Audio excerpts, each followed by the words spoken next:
पूजिना चरनिया हम तोहार। ए शिव गुरु पूजिना चरनिया हम तोहार।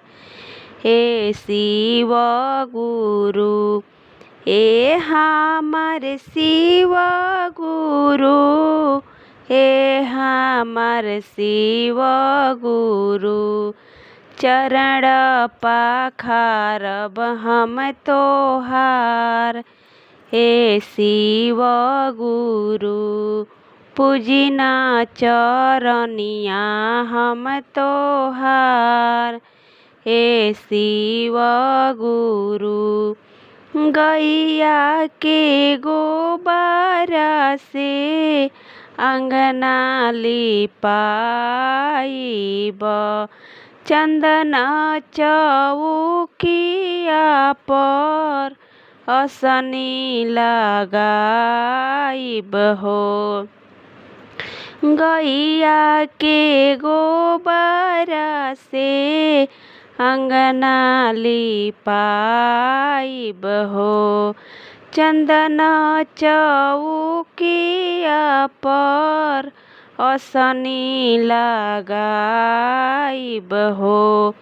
चर्चा कराइब हम तोहार।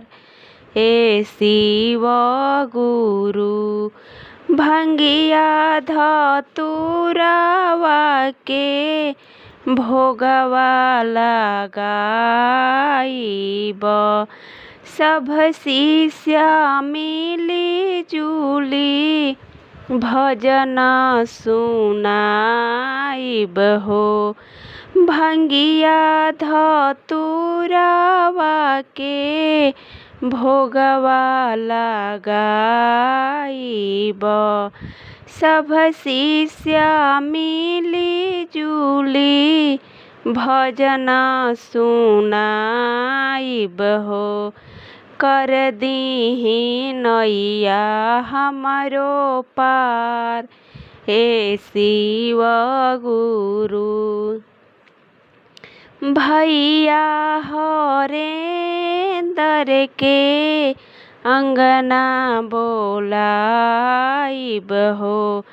चर्चा कराइब सुबह शाम।